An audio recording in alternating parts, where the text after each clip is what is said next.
very good afternoon to you, and thanks so much for joining us on Midday Live. My name is Nanekia Mensa Brampa, and coming up this afternoon, Parliament ratifies Ghana-US defense agreement.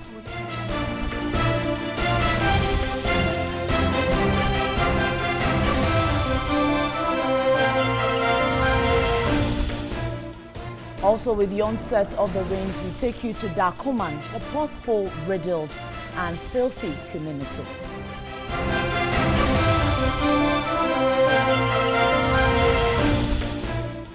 Nurses at Greater Accra Regional Hospital contribute financially to support homeless tuberculosis patients.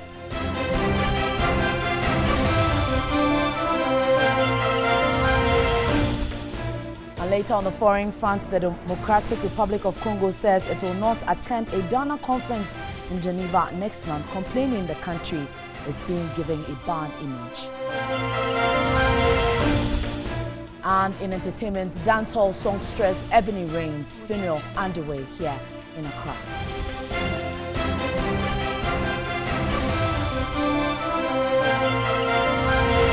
We have the detail of these, including sports and business, all in the next hour. You want to stay with us. We're also streaming on Facebook. It's TV3 Ghana and DSTV channel 279. Let's settle for the detail now. And in our very first story this afternoon, we're looking at tuberculosis issues, and nurses at the Greater Accra Regional Hospital say they make financial contributions to support homeless tuberculosis patients. Our reporter Sarah Paco highlights some challenges militating against fighting the disease. Tuberculosis is a contagious airborne bacterial infection caused by Mycobacterium tuberculosis. TB can affect any organ in the body, but 80% of infectious causes are of the lungs. The cardinal symptom is a cough which can last 2 weeks or more.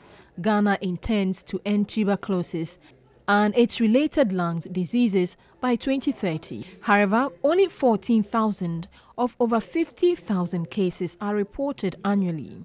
The Country Coordinating Mechanism, CCM, of the Global Fund has earmarked $194 million to fight TB, HIV and AIDS and malaria in Ghana between 2018 and 2020, but this is inadequate.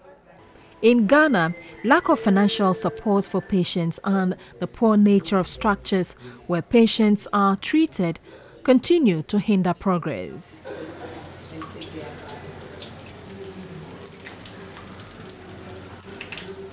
At the country's premier referral hospital, Korle Bu, the structure for the chest disease clinic is yet to be given a facelift 40 years after its establishment.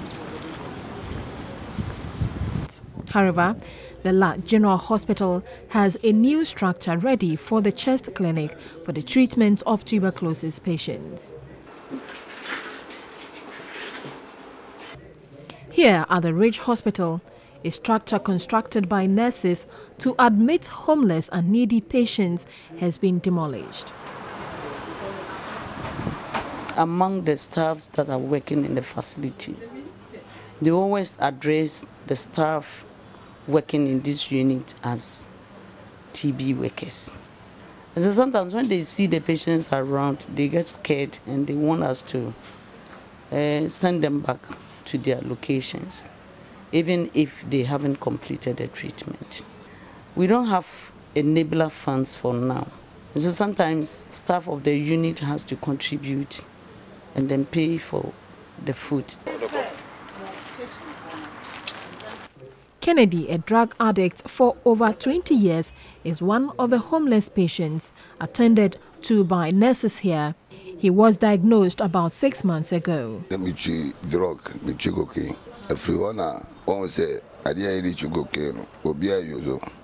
am a drug addict. I sniff cocaine. I got the disease from the act, as a lot of us usually use the same thing. Since I stopped, I have been able to buy a lot of stuff. Sally Neza, alias Ama Tilapia, is a TB survivor.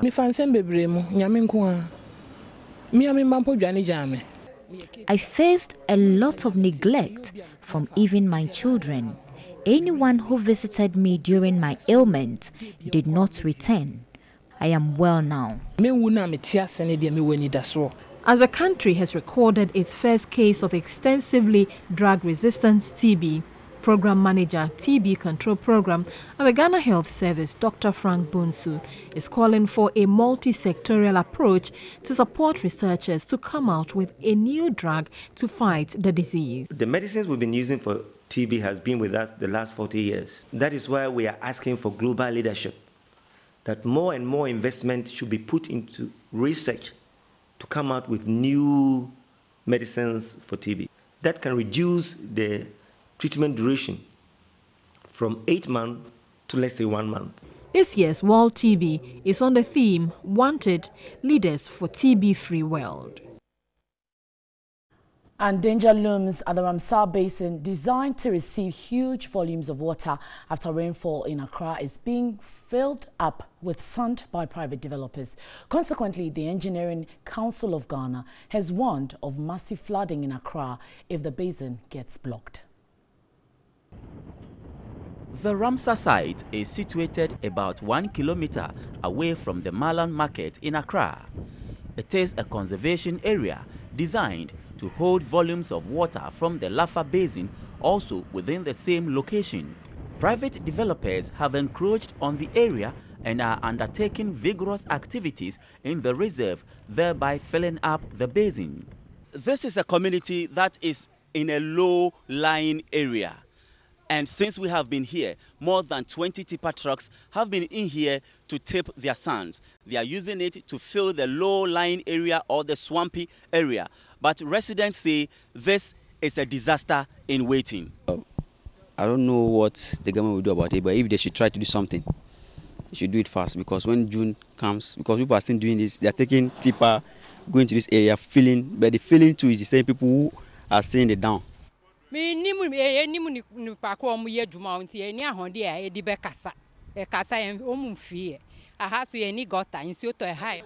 don't have the courage to stop them. Their activity is a threat to our survival. When they fill up the basin, our homes will be flooded after heavy rains. Surprisingly, these tipper trucks cut sand from the Marine Drive project site behind the Arts Center and transport it all the way to the Malam area, where it is used to fill the drain. With the rains expected in June, the Engineering Council is warning government to stop the developers. The area you call the Ramsar site is the basin that receives water from the Lafa stream and the Bale stream.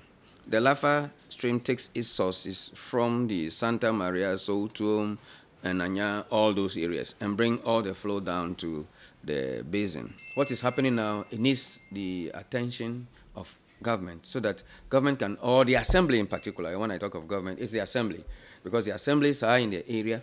They have the mandate of approving structures that will have to be built in certain areas. They zone areas for built up. So they will have to quickly come in. Is this area now being zoned for residential development? If not, what we do, we quickly have to stop the spread of the development. Coincidentally, the Accra Metropolitan Assembly, AMA, in 2010 demolished 3 buildings because they were too close to the site, but 8 years later, countless structures have sprung up within the same area. It is heavily potholed, stagnant and smelly, a pure case of a once beautiful prime location in the heart of Accra that has become a complete nuisance to residents, businesses and communities. And while help seems nowhere near, the plight worsens by the day, pushing residents of Dakuman Junction to scream harder for attention. Johnny Hughes has the following report. When Community Connect got a distress call from Isaac Ashon concerning the year-old sorry site at Dakuman Junction in Accra, we expected a mess, but not in such gigantic proportions. This major road is heavily potholed, filled with stagnant water, and it's dirty and stinky. Dakuman Junction is located on the Kaneshie-Mallam Highway in the Ablekuma North constituency and also within the Ablekuma North sub-metro of the Accra Metropolitan Assembly. Many years ago, when CP contractors put this road together, I was just a child in primary school. It used to be one of the best in the country, but maybe not anymore. The structural defect on the asphalted surface due to the excessive presence of water ruins a very beautiful story. For all regular and first-time commuters along the busy highway, this quagmire gets mad by the minute and helps seem nowhere near. Not from the managers of the sub-metro or the Department of Urban Roads, nor from the big businesses that ply their daily trade even in the face of the smelly, dirty and absolutely irritating flow of the wild mixture through the city center. This is the genesis of what has become a thorn in the flesh of motorists, pedestrians and residents. It flows freely without hindrance and vividly marks its path with a whitish substance as it travels along the stretch. Some residents believe the liquid is a spillover from a manhole. The large volumes of water runs from the Odoko MTTD through the frontage of MTN, Cap Farm, TLC, Star Times, Big Lead Plaza, EcoBank, Techno, Unibank, all the way down to Dansoman Junction. The frustrations are so loud that even new users of the stretch, which connects Accra and the Central Region, are unpleasantly welcomed in this manner. They live with a negative impression that could last a lifetime. The situation is so dire that drivers journeying from Kaswa, Mallam and Odoko towards Kaneshie break the law with impunity. They dangerously drive from the side road through the pedestrian crossing point under the traffic light to rudely intrude traffic flow on the highway. They avoid the approved entry point because the road that leads to that joint is obviously damaged and very painful to travel. This policeman in Mufti, who would not speak to us on camera, could not help but insist that this driver does the right thing. It is surprising, though, that he was not punished for breaking the law with impunity. Maybe driving through this difficult piece of space is enough punishment. So we ask, Kovadis, where do we go from here? Shall we sit and stare, or shall we speedily act? For us at Community Connect, our plea is just one: fix this mess. Could it be that the city authorities have thrown their duties to the wind? When will the urban roads fill the potholes? And when will the city authorities rise to their duties? From Dakuman Junction here in Accra, this is Johnny Hughes. And to some more this afternoon, the Ghana Chamber of Shipping, a think tank which provides policy advice and strategic information on the maritime industry, has been inaugurated in Accra. The Minister of Transport, Kweku Ofori-Esiama, described the establishment of the Chamber of Shipping as timely, especially when the maritime industry is being plagued with daunting challenges. The Ghana Chamber of Shipping comprises of seasoned players in the shipping and maritime industry and other experts from various fields. Even though it is not a regulator or an umbrella body for shippers or shipping lines, the Chamber will liaise with government and other bodies whose work affect the maritime industry. The Transport Minister, Kweku Ofori-Esiama, noted the dynamic nature of the industry calls for a constant review to keep pace with the ever-changing trends and developments. If we must realize our ambition of Ghana beyond aid, it will require more than an ordinary contribution from the maritime trade to the gross domestic product of our country. It will also require the harnessing and utilization of all potential human, material, and artificial resources. And as a special think tank, you have a role to play in this area. The CEO of the Chamber, Dr. Kofi Mbia, underscored the need for innovative strategies and the appropriate technology to be deployed to clamp down on cyber insecurity, piracy, and other threats to the industry. Very soon, that is the worry of the international community, that ships are going to go autonomous. There will be no crew.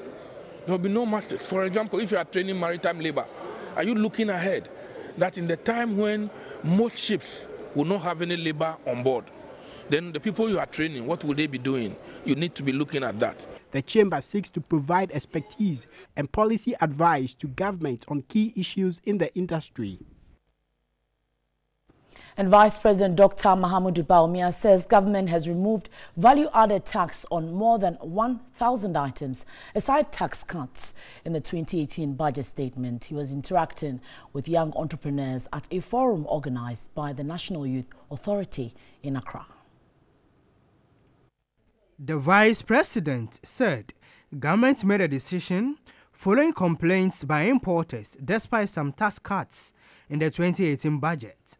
The removal of the import VAT on some items, he noted, is intended to promote a business-friendly environment and expand the economy.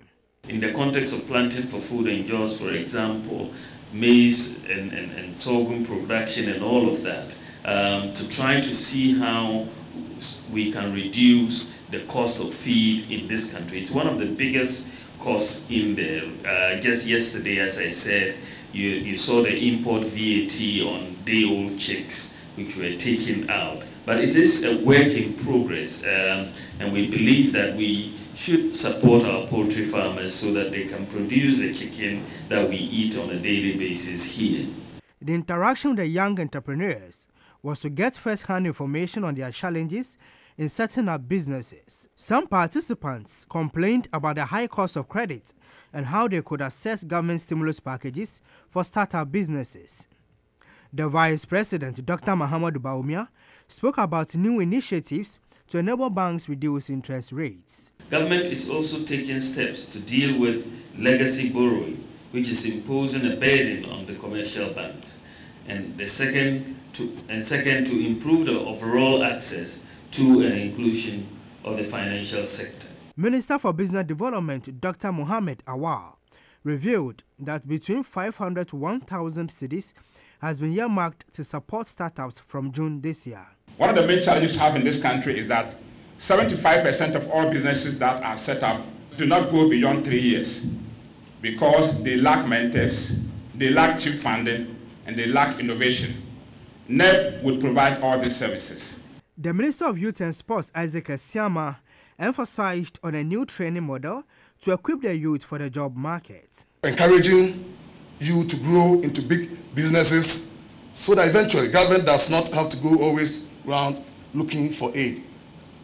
Ghana Beyond Aid starts from you. Other business-oriented Ghanaians praised government for restoring and maintaining macroeconomic stability. You're watching Midday Live, and we'll return with some business and more right after this. Stay with us.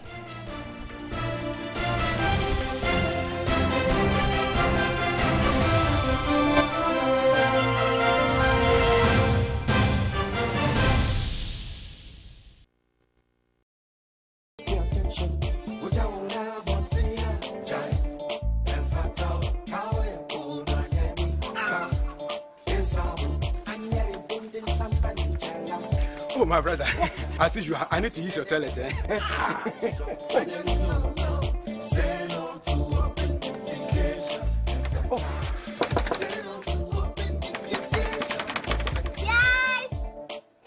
Let me just do it in the bush as usual.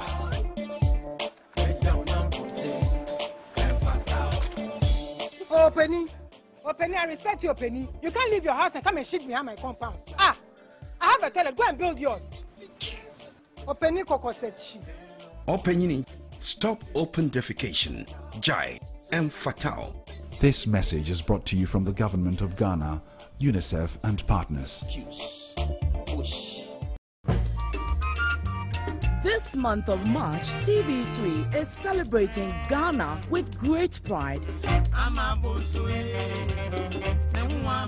Join our Wear Ghana, Eat Ghana, Know Ghana, and Watch Ghana campaign this month of March right here on TV3. Enti guys, no coat sembia. Feel free to don some cool local designs from Monday to Friday and post a photo of yourself in your Ghana wear on our social media pages with the hashtag We celebrate GH and stand the chance of winning special made in Ghana wear. Hello ladies, in the month of March, Kono strictly local. So let's drink our Sobolo Anasana and Choshito with our Kenke and Domedo or Konkonte and Granite Soup Papebi. No Abrofusembia. Let's go sit somewhere and calm this. We will calm Spanish. And on top, TV3 will serve you with truly entertaining Gollywood and Kumawood movies throughout the month of March. It is the Ghana month of March. Let's do it with March style. TV3, best in news, best in entertainment. Sponsored by GTP,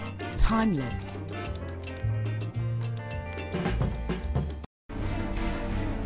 In 2013, we shaped the course of national policy with compelling stories on education and health.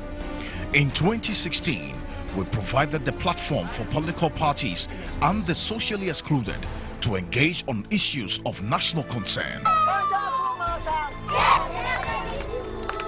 TV3 Mission is back with a bang. We navigate the turbulent terrain of deprived and hard-to-reach communities. To one message for person access to teaching, empowering women to they provide about. We focus our sharp lenses on the health and educational needs of the socially excluded to influence policy interventions that promote inclusiveness. And it tells you how serious we will get you resolved. Mission Ghana, live on News 360. Mission is supported by Star Ghana with funding from Danida, DFID and the European Union.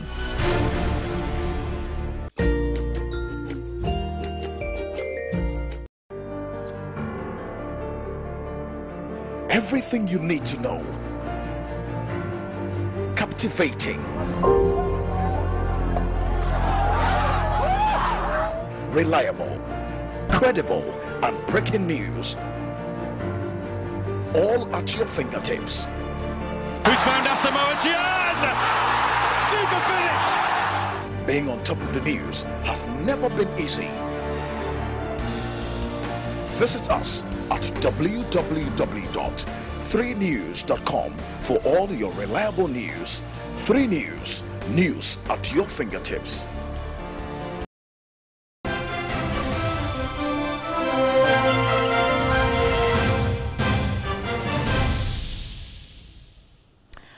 Right, this is Midday Live. Thanks so much for staying with us. Let's go to Parliament, where the minority in Parliament staged a walkout over the ratification of the agreement, suggesting it had nothing to do with the deal. The minority requested that the ranking member of the Defence and Interior Committee to make corrections in the report before its presentation to the House, but the majorities objected.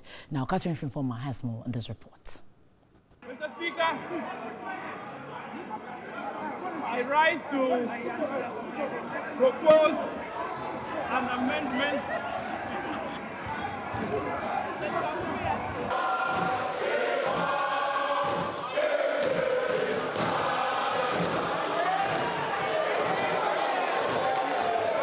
The NDC members in the gallery also pulled their papers with the inscriptions "Ghana First," an act which is against the rules of the House. Attempts by the marshals to restore order nearly ended in a brawl.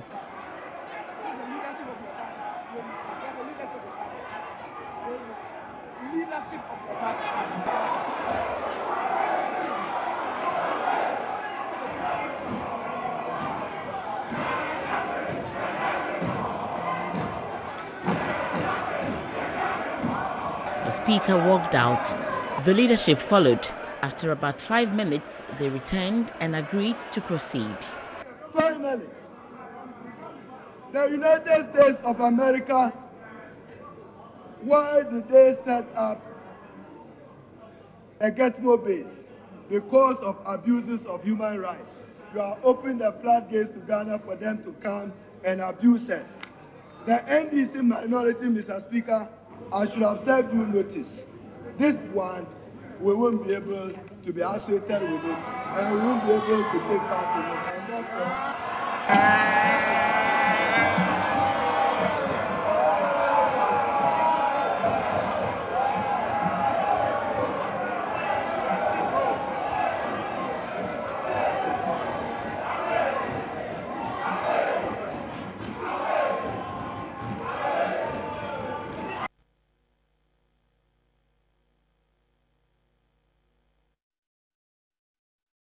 Right, so that happened after Parliament ratified the Ghana-US Defense Cooperation, and the House was of the view the ratification would help provide mutually beneficial arrangement for cooperation and readiness to combat emerging global security threats.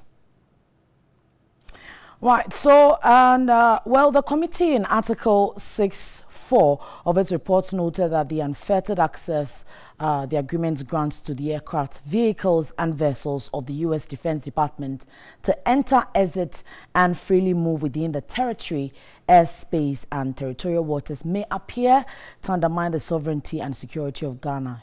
Well, we'll be getting some responses on the implications of this ratification from the Africa Center for Parliamentary Affairs, the Executive Director, Dr.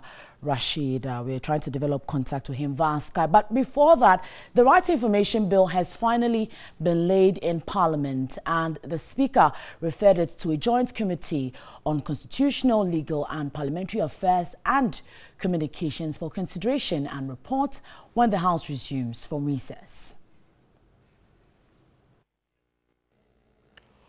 The bill was laid on behalf of the Attorney General and Minister of Justice by a Deputy Attorney General.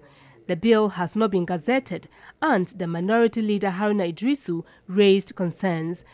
As I requested for my copy of this important bill, absolute support, but procedurally it should not be faulted, so that again, Mr. Speaker, Parliament will be blamed for unnecessarily delaying this. The President have made public allusion. So, date of Gazette notification after page 43, there is no indication. Speaker, bills coming here need not be gazetted. They need not. Yes.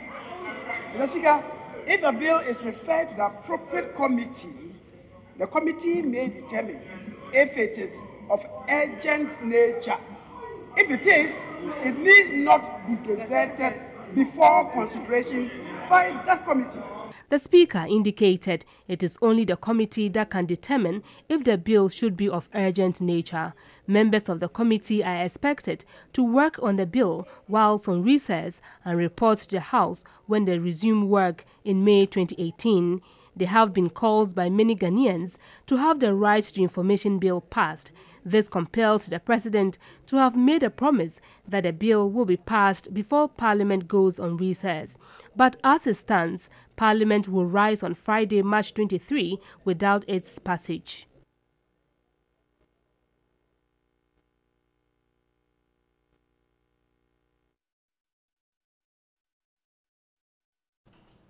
Right, so we'll stay a while longer in Parliament and go back to our earlier story talking about the ratification, the Ghana-US Defense Cooperation Agreement. And we're being joined via Skype this afternoon by Dr. Rashid Draman, who is the Executive Director at the Africa Center for Parliamentary Affairs. Sir, we're grateful for your time this afternoon, and good afternoon to you. Right, now looking at the article, I was just reading, going over the committee's article 6.4 of the report, looking at all the things that have come under consideration, talking about the access to agreements grants, all the names mentioned. Would you have suggested that Parliament should hold on to the ratification? Yes, I would have strongly suggested that, because you know, whenever there are matters like this that are of national interest, and if indeed a particular government is acting from the...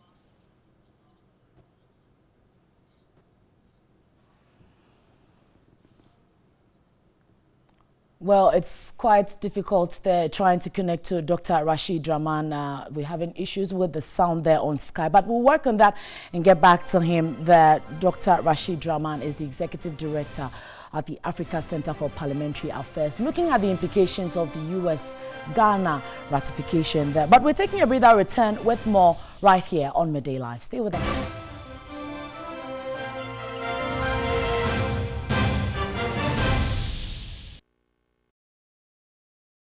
Story, there's a deeper meaning, a host of angles, which, when reported with the highest ethics of journalism, bring out the perspectives that matters most to you. That's what News 360 is all about. I seek to climb higher, dig deeper, and go further to bring you 360 degrees of the news and what happens thereafter. I'm Natalie Fort. Join me on News 360 every weekday at 7 p.m.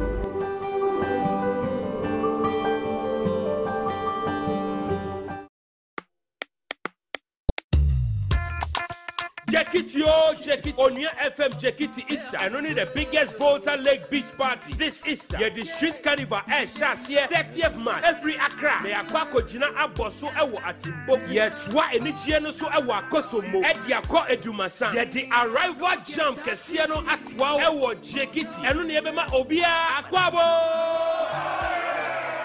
Afemi in the 30th March, yet the health walk, Everton Yapo, yet the football gala age demu, Ewo Jekiti, and Yedumasa. Why never for crew on your 95.1 FMC, the micro TJ, Winter, Papi, Esia Kaima and Dia, Timbia and Tuminta Kie, was here a first Prenedia, Kono or Dready, and him for any Cromena, Mobe May, Rob, Benku, and in Krumanquine, Fufu, and in Kakra, and Wato, Imre Bunu, and Nasa Fufu and Katinquine, Ubedidia, May Rob, and your own FM Jekiti Easter when Najwada second and final day no dear. Ebe yet to say Kiddy and so the Enyompa Beroke or Lakeside Beach Jam. Na yasan chow special boat cruise on the Volta Lake. Eye on your FM Jekiti Easter. Jumedie Omama Suya see a debrem aye na nate chibite and the Rush energy drink. On your FM Jekiti Easter. Aye Easter mulelele. Ebe yet ke.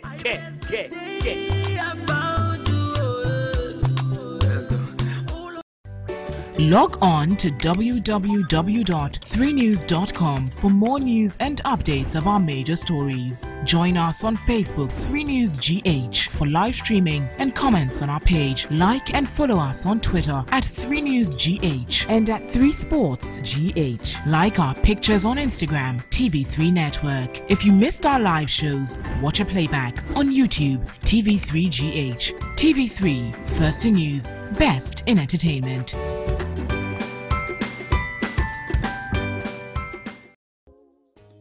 Hello, I'm Michelle McKinney Hammond, best-selling author, international speaker, singer, pastor of relevance, relationship expert, and co-host of Case Study at 3FM 92.7. You know, people really have some serious issues that they can't discuss with anyone, so they send them to us to discuss, solve their issues, and give them the answers they're searching for.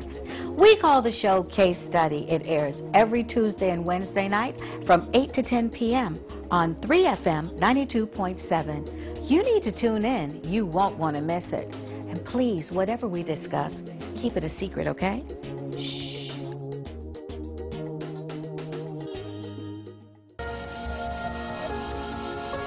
Three FM 92.7.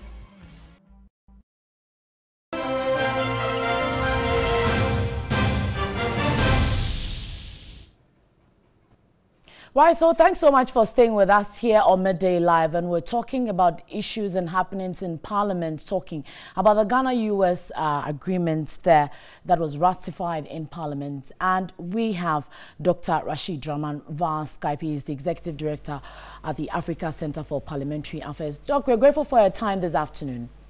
Yes, thank you. Right, so we're trying to find out from you, looking at the committee's Article 6.4, that is 6.4 of its reports. It noted that there was unfettered access, looking at the grants, the vehicles and aircraft, vessels, and this, some people have suggested, would cause some harm to the sovereignty and security of Ghana. Would you then suggest the committee should have held on to the ratification? Yes, I mean, I would have strongly suggested a detailed scrutiny. I think particularly getting the minority involved and making sure that at the end of the day, our representatives are comfortable with all the provisions of the agreement before it gets ratified.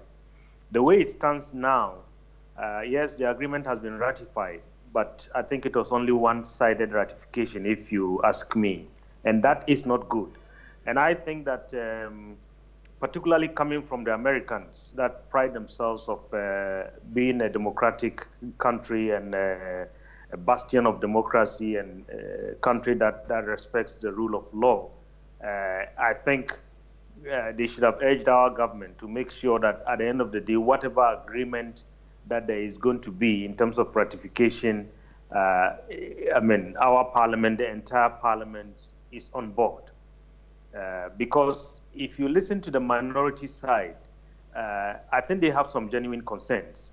And some of those concerns are shared by a section of the Ghanaian public. For me, that is the part that I thought the majority would have listened to.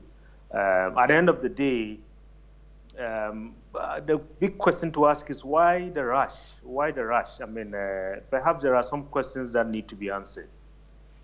Now, Doc, we would want to hold you on Skype there and look at that happening in Parliament where there was a ratification for the Ghana-US Defense Corporation there. And the House is of the view its ratification would help provide a mutually beneficial agreements for cooperation as well as readiness to combat emerging global security threats. So let's look at that and get back to you. Mr. Speaker, at the committee level, who took the decision to bring the report here? The NDC MPs were 13. Were 23 members in all, and it's captured by the votes and procedures. If they insist, as they insisted, because that, as they insisted this morning, I believe by pressure from their party who sat there and were wearing red, that it must be a majority decision, they were the majority. So they approved this to come to this house. 20 years ago, 2 decades ago, in a government led by His Excellency, then Flight Lieutenant Jerry Rawlings, with his foreign minister, the Venerable Dr. Victor Beho, signed this agreement with the American government. The government of Ghana at that time accorded duty-free importation and exportation and exemption from internal taxation on products, property, material, and internal taxation. The same words then 20 years ago as is being provided for today, now. Mr. Speaker, vehicles, vessels, aircraft were all owned and operated by the United States government with authority to operate in Ghana. As it was then, it is now. Right, so those were scenes from Parliament on Friday after the ratification. And earlier, Parliament, that is the minority in Parliament, staged a walkout over that agreement. And Dr. Rashid Rahman is still with us via Skype. And Doc, looking at the action taken or displayed by the minority, will you agree the minority has shown extreme partisanship in this particular deal? Yes, I think there is some partisanship there, but I think also that the majority has shown some partisanship, because when I listened to the clip that you just played, the fact that, you know, something was done 20 years ago, the fact that something was done by a previous government does not make it right today. And that is why we have changes in governments. That's why Ghanaians have, I mean, every now and then change governments, because people sometimes are not satisfied with the way our representatives behave on our behalf. And so for me, some of the arguments from the majority side, the Minister of Defense, Honorable member from Adenta, and so on, I think those arguments really do not hold. I think they should find other arguments. I mean, I don't want to hear things like the NDC did it, and for that matter, I mean, there's nothing wrong. This is today, and we have heard not only from our members of parliament, I think we have heard from a cross-section of Ghanaians that, look, if there are concerns about the fact that some foreign military group can have unfettered access to some of our installations, I think that should be a major concern for everyone, not only, I mean, anyone who is playing party politics with this kind of issue. Right. Now, Dr. Rahman, let's look at the likely implications for Ghana looking at the Ranco. Well, the likely implication, I think maybe the argument that, I mean, people are making is very simple, that somebody would come into your house and have unfettered access. I mean, I think it has very serious implications. I mean, if you flip the coin, My understanding is that the Americans, I mean, if they are here, I am not too sure whether our military would have the same kind of unfettered access even to the limited space that they have. I've been to the NATO headquarters once, I mean, in a security meeting, and I've heard complaints about, look, NATO is an alliance of Western European democratic countries, including the Americans. And some of the NATO members at the time complained that, look, we are part of this, the Americans are part of this, but we can't even get near where, I mean, into their space. And I think if you ask the military here in this country, I think it's the same thing. So certainly there are some serious implications. And then the other thing is, what I understand is that, you know, they can bring cargo, they can come in with, I mean, all kinds of things that that we don't have a way of verifying what is coming in. I think that should be of concern to all of us Ghanaians. Okay, Dr. Rashid Draman, we're grateful for your time this afternoon. Dr. Rashid Draman is the Executive Director at the Africa Center for Parliamentary Affairs, joining us via Skype there. We'll stay a while longer in Parliament, but away from the Ghana-US agreement, an amount of $1 billion to be used to finance the 2018 budget has been approved by Parliament. The Finance Ministry is also to use $1.5 billion to refinance maturing external bonds. Now, the approval was done on the last day of sitting of the House. In presenting the report, Chairman of the Finance Committee, Dr. Mark Esebe-Yabua, said the request by the government is for the issuance of the 2018 sovereign bond and global depository note.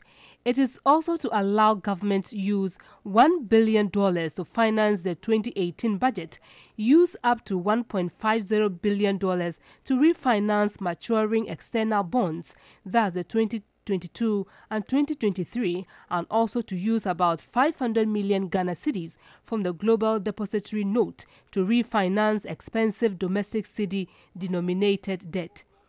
But ranking member of the committee, Ato Forson, expressed surprise as to why government will use $1 billion to finance the 2018 budget. Now you are creating expenditure of 2.8 billion Ghana cedis. Honorable Minister, I cannot be part of this.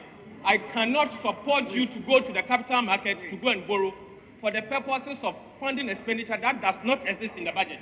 Mr. Speaker, are you using it for consumption?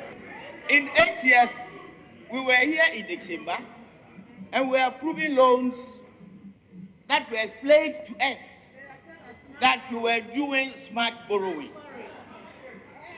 Today,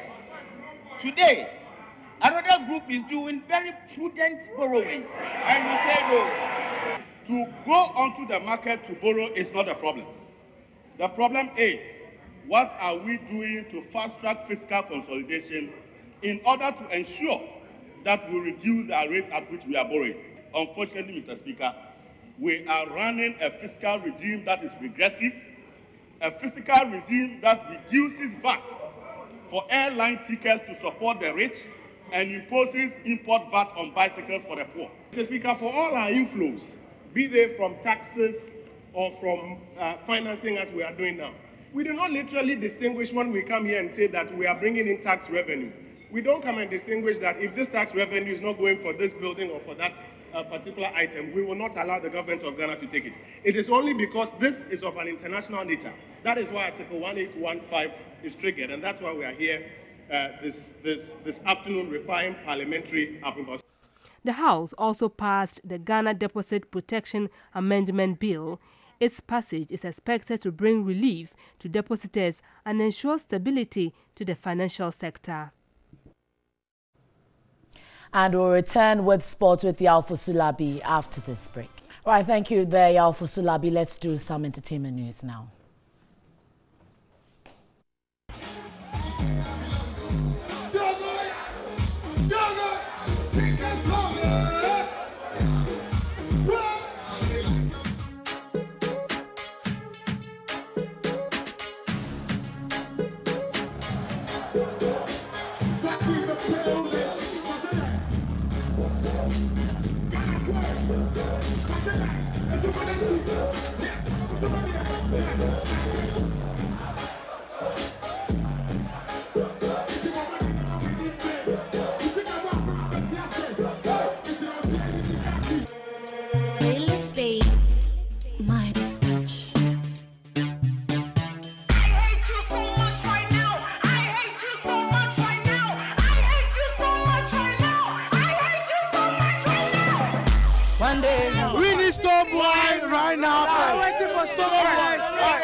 A lot of Ghanaian music enthusiasts are here to show their love and support. And also we've seen a couple of the A-list artists more on the stage to pay tribute to Ebony. But what's happening right now is that it is raining, and you can see a lot of people are still standing in the rain. It's a way of saying that they cherish her so much. And so as you can see, they are standing in the rain, and for now the show has come to a halt, but still we are expecting it to kickstart again. A-list fades, Midas touch.